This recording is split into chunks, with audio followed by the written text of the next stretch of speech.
Hello, welcome to your midday mindset shift with me, Cassandra Renee. Just give it a moment here for Facebook Live producer to do whatever it does. Oh, it's getting faster. That's good. That's promising. So I thought this afternoon, or technically if you're still on the West Coast, this morning, I would go along with something that I still need, which is healing. And I know, regardless of what it is that you're going through at the moment, we're all going through all kinds of things, right? And sadness is just one of those things. And if you are feeling sad, then you are in the right space right now. And if you're not feeling sad, well, here is a way to go about dealing with sadness. So, as I am still, hi, Nat, thanks for being here. As I am personally dealing with sadness, I'm emotionally kind of still drained. I'm still working on filling up my cup. So I am going to rely on a couple of my favorite sources, books. And I thought I would read some passages out of a couple of my favorites, one of which is my favorite doctor in the world, Dr. Seuss. And I figured I would just kind of lighten the mood with one of his Seussisms. And it's just a little passage from I had trouble in getting to Sala Salou. And the message here is to see the light at the end of the tunnel.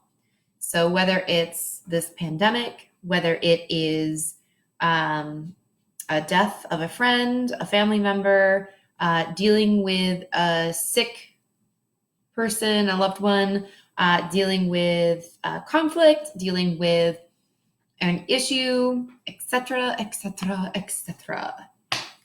Little King and I reference. Anyway, you can have the happy mindset of see, the silver lining in all things. And that can just be another one of those eye rolls, yeah moments until you can really get to know the inner truth behind it. So I'm not going to be cliche about that. Dr. Seuss is a little cliche in saying, see the light at the end of the tunnel. How can you see the light at the end of the tunnel if it's still pitch freaking black? That's where we go in and we do the inner work. All that to say, lighten the mood. We can get into that, and feel free, type your questions in over in the comments so I can help you better understand and better answer your questions. But all that to say, in his words, then just when I thought I could stand it no more, by chance I discovered a tiny trapdoor. I popped my head out. The great sky was sky blue, and I knew from the flowers I'd finally come through to the banks of the beautiful river Wahoo. And in case there's any children attending, there's your little picture. So short and sweet, right? Hey, Steve. Where am I going with that? They say that it's always darkest before the dawn. Well, you can't appreciate the light. You can't even have the light. Light would not exist without darkness. Because how can you have contrast if you don't know that there's an opposite, an opposing force? Everything just goes along la la la la la until it doesn't. Everything is rosy and wonderful in your life until it isn't. And everything can continue to go along just fine when you have mindset shifts, these tools that you can just dig into and pull out as needed. Life is not always wonderful and amazing all the time, but you can take steps and shift little concepts and ways of managing and looking at things and pivoting different ways of doing things and communicating and handling things to basically create your world the way you choose to see it, and to expand on that and kind of help guide me, guide you. I'm going to tap into someone that I was able to make her acquaintance of, and dare I say friend, Miss Sarah Prout.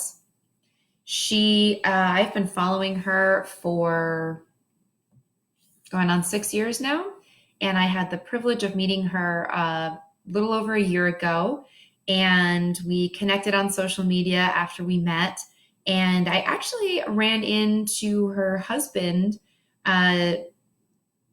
We ended up having breakfast together. I got locked out of a room because I arrived late to a seminar in October, and I sat at a bar and had breakfast, and I happened to look over my shoulder, and her husband was there, and we remembered each other from having met about a year prior, and we just had an amazing conversation and just reconnected from there, and it was great. So if you guys are watching, hi Sarah, hi Sean. And anyway, Sarah has authored, both Sarah and Sean have co-authored several books, in which I'm actually still finishing the last in her series, Adventures in Manifesting. Highly recommend them. They're compilations, a 7-book series, compilation of essays from highly prolific and well-renowned people who have just written on various topics of anything from self-love to conscious businesses to health and wellness, love and relationships, all kinds of things, 7 different themes. And this is her latest. It's actually came out sometime last year. And I have to admit, I have not read all of it yet, but it is a really great resource, especially for times such as this. And she has 200 mini meditations. And it's literally kind of like a dictionary. You look up how you're feeling. And she has a little anecdote about her own personal references in those, and a little Dear Universe prayer, if you will, or affirmation to go along with it. And then a few references to pass on to mindset shifts to follow along, to up level and raise your vibration, to get you to shift and pivot to a higher, more positive, better outlook on things. So I am actually going to utilize her book as it is meant to be, in lieu of my own energy kind of needing its own boost. And I think this is a really good way to pause for a moment and just, in case I haven't shown it, to show humility and show humanity, because so often, so many coaches, so many life coaches, self-love coaches, so-called gurus, they get caught in the notion that they always have to maintain a pillar of positivity, that they always have to maintain their composure, in that they've got it all figured out and that they've got everything, they have all the answers. And in truth, we don't always have all the answers, and we are all a work in progress. And while it's great to be looked at as a beacon of hope, a beacon of inspiration, and I strive for that every day in all that I do, and I feel very privileged and honored to hold a position, and I strive to continue that. It's a great humility and humble check to know that we all, Sarah has her sources, Dr. Seuss had his, I have mine. We all have somebody, a mentor that, my mentors have their mentors, and so on and so forth. We all have somebody to lean on and look up to and reach up to for assistance and guidance, in all times. And so if you don't currently have a mentor, I urge you to seek one. If you don't know where to start, I can give you a list of books, and sources. It's important to find somebody and something that resonates with you, that touches your soul, that touches your heart, because that's where it starts. And that is where, whenever you're feeling a lower vibrational feeling, a feeling that you just don't want to feel, that's the way you start getting help and getting out of that feeling. So, I'm humble enough to admit that I don't have all the answers, and I have to go to sources. And in fact, I love passing on my resources, because everything that I pass on to you is almost purely stuff I've learned from other people. And I might have just put my own flair to it, my own spin on it, or I've condensed it all in my own manner to relate it in my own way to you that's easiest relatable. And honestly, that's what my mentors have done to me. I found somebody who just related to me as a way that was more easily digestible to me, and I liked their flair and I related to them, versus somebody else who was saying the same stuff that all came down. And that's the way this works. And that is the beauty of all of this stuff. So without further ado, since I've been feeling sad, I went into her book and I looked up what she had to say about sad. So I'm just going to go ahead and read her words and hope that her words are going to be of use to you, as I'm sure that they will be to me. As humans, we experience sadness for so many different reasons. Your goldfish could die. You might have your favorite TV show canceled, or someone might have eaten the last of the ice cream in the freezer. Sadness is our soul's way of showing up the contrast of life. Remember, if you feel sad, cry it out. Process it in your own time, in your own way. Too many people feel like they don't have the space to feel the way they want to feel. Allow yourself the room for sadness so it can be processed faster. The universe is always supporting you through this process. A reminder, you don't have to go through things alone. And you certainly don't have to bottle everything up inside. It's a horrible, awful myth that far too many of us were raised that you have to keep your emotions inside. And you've got, absolutely, there's times and places for certain things, but still find outlets to be you. Even if you have to go in a separate room or find a way, it's not healthy to hold it all in. So here is a prayer/affirmation for you from her book, should you choose to use it.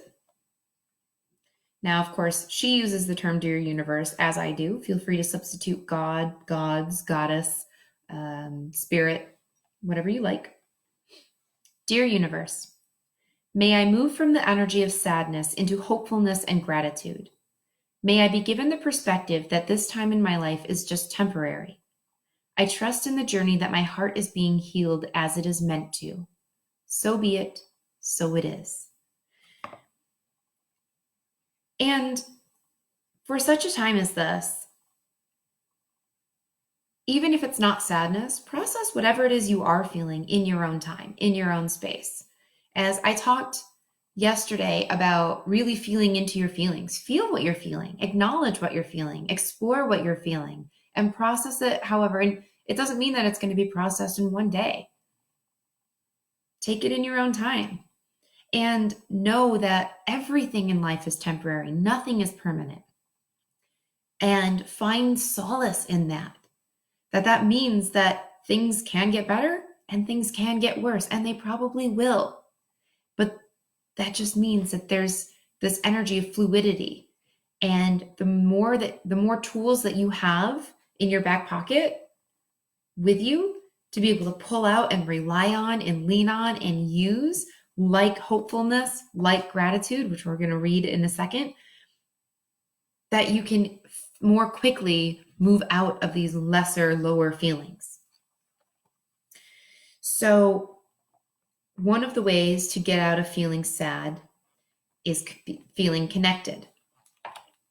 And there are two wonderful ways in which you can feel connected.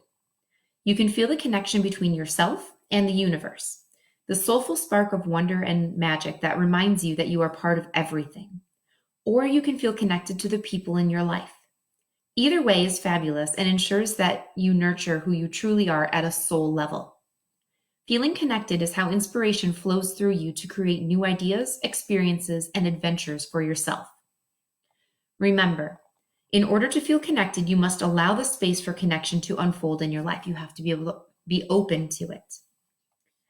Friendships are vitally important to develop and nurture a sense of well-being. I'm not talking about just being social media friends either. I'm talking about getting away from your screen and sitting down together for a cup of tea or coffee. Now, keep in mind, she wrote this book far before the pandemic. The new world of social media has actually left so many people feeling isolated, lonely, and disconnected. As humans, we need to be surrounded by our people in order to feel energized and empowered. So, in lieu of the pandemic and having to be isolated, now is more important than ever, especially for those of us who are so used to actually being extroverted and being out there and physically connected with our people. Google Hangouts, Zoom conferences, being able to see each other's faces. If you don't know how, this is a great opportunity to learn how and join the friends that do know how and jump in and figure it out. Take out your journal and write down the names of 3 people you will connect with this week who you would love to see virtually face-to-face and haven't made time for in a while. Now meditate on allowing more connection to flow into your current reality. And here's a meditation she offers up. Dear Universe, thank you for the wonderful, supportive, funny, smart, beautiful friends and loved ones in my life. I now call forth the energy of limitless possibilities to spark the magic of connection. I am ready for new and exciting adventures, meeting new people, and connecting on an authentic level with as many new kindred spirits as possible. So be it, so it is. Option number 3 to get out of sadness, and this is huge, and I subscribe to this daily. Gratitude. So Sarah writes, are you a glass half empty or a glass half full kind of person? Hi, Josh.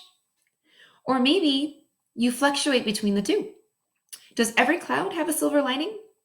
Having an attitude of gratitude in your life is a deep spiritual practice that can transform most, if not all, situations. And this goes with my concept that my mentor says, which I've adopted. I'm thrilled this is happening because fill in the blank, even the worst. And when I talked earlier about how being saddened by my friend's death, and actually Josh, who just popped on, we had a conversation about this last night. The silver lining, if you will, the gratitude in how sad and terrible it is that he has passed on is that he is such an amazing person that, okay, the gratitude could be as crude as, it wasn't me. That's crude, but it's a start. And if that's where you've got to start, then so be it. But how amazing a soul, a kind, wonderful human to have that spirit of, I got you guys. If me going can light the way and shed some light and make the change, I got this one for you. Love ya. Take care. When you can switch sadness and pain points and I'm so hurt, I'm so sad, when you can take yourself out of victim mode and find something to be grateful for in that moment. I talked previously about having been in my car accident, and as soon as that happened, I could have easily gone into victim mode, but instead I said, I am so happy this happened. And everyone was like, are you nuts? What do you mean you're so happy this happened? I'm like, I don't know why yet, but I know that a good thing is going to come out of this for me somehow, some way. And good things have been coming, and good things are continuously coming out of it.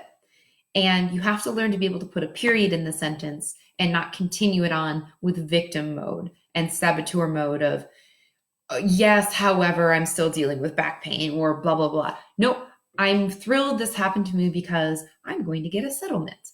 I'm thrilled this is happening to me because this settlement is going to help fund my business. Da, da, da, da. It's so easy to fall into victim mode of, I'm so glad that this car accident happened because I'm going to get the money, even though my back's messed up for the rest of my life. No, period. Period at the end of the sentence. Anyway, that's my tangent. When you can start to find gratitude in every situation, you can really kind of cultivate, and this is what I was meaning when I said earlier, how you can really kind of take everything in life, no matter how bad it is, and it is possible to have no bad days, no bad things happening to you. And so, as Sarah says, having an attitude of gratitude in your life is a deep spiritual practice that can transform most, if not all, situations.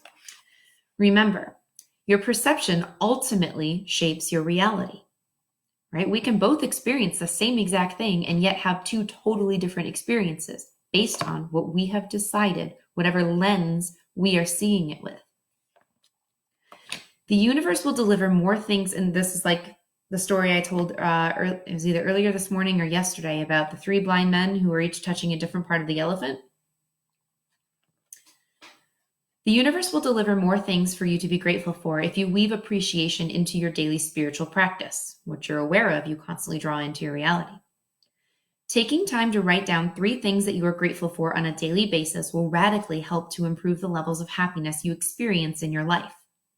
If you are already feeling as if you occupy a space of gratitude right now, please make sure that you capture it on paper. Try it for a week in your journal and also note how it has made you feel. Taking an inventory of your levels of appreciation is so good for relationships, your bank account, and also how you feel about yourself. The universe loves it when you are in an attitude of gratitude. Now, I have made for a couple of years now, I have made it a part of my daily practice. I actually have an entirely separate journal specifically for gratitude. And at first it was kind of forced, and then I do definitely have some things that are staples that I write out. I am grateful for blah, blah, blah. I am grateful for blah, blah, blah. Every single morning. And then sometimes my brain just gets creative and I keep going with it. And I particularly like writing out, I am grateful for, and then the next thing. Specifically, there's that magic in the whole teacher thing. Well, I will not tell lies. I will not tell lies. I will not tell lies. Because it's that repetition that gets into the subconscious. And when you are writing, I am grateful for, it's repeating in your subconscious, I am grateful. So while whatever you are grateful for, you might be changing after each time you write, I am grateful for, it is getting your brain hardwired to keep saying, I am grateful for, and to be on the lookout for being grateful, which is how in the instant of impact, when I was struck by the person who hit my car, I was instantly able to say, I'm grateful, instead of woe was me, because I'd conditioned myself. And when I look at my gratitude journal, I'm able to see all the great things and be so much more appreciative and surround myself with all these things. And the more I write down these things and the more I focus on the people and the things that are in my life that I am grateful for, the more they seem to show up for me. So Sarah's prayer for gratitude, to continue to cultivate it. Dear universe, I am so grateful for everything in my life. I am so grateful for my connection with you. I understand that holding the feeling of appreciation in my heart for anything that appears in my reality is how I show trust that you are looking out for me. May I always remember the power of saying thank you. May I always express appreciation for the people who help me. May I show gratitude to the loved ones in my life. So be it, so it is. And I'd like to bring up how she says, taking time to write things, 3 things that you are grateful for on a daily, if you are already feeling that you're feeling grateful. Since this is your midday mindset, I encourage you that, to take time during your day, and, even right now while you're watching this video, take out a piece of paper or maybe create a log in your phone. Now, I am far more a supporter of physical paper, and here's why. There's a certain magic that happens when you're actually writing something versus typing it in on a device. Now, the same brain functions that are used in doing work and tasks, like mechanical operative tasks, are used when you're on your phone, even for pleasure. And so it doesn't access the necessarily pleasurable aspects of it. And when you are writing, basically your brain is outsourcing the task to your hand. And so the motor skills are taking over while the creative neurons isn't the exact word. It'll come to me later, but I've only got a couple minutes here. The neurons are firing in your brain, coming up with the things that you're grateful for, and they're outsourcing it. So while you're actually writing, your brain is firing and it's going on other things, other things, other things, other things. And so you're actually able to operate on a much faster level and become extra creative to the point where you start writing things you might not even realize you're writing. And that's why I'm a much bigger proponent of writing things down. And real quick, because I did say that there was a third thing she offered, was hope. And Sarah says, there is some serious magic behind the energy of feeling hopeful. So this is, again, to get out of sadness. It means that you're optimistic, you're positive, and you're eager that your intention will soon manifest in the way that you wish it would. In fact, the universe wants you to be in this state to make it easier for your desires to appear to your reality. Again, it's holding space, being open. Remember, feeling hopeful is the best space to occupy in your life. It's sending the universe a very clear message that you are ready to receive your desired outcomes.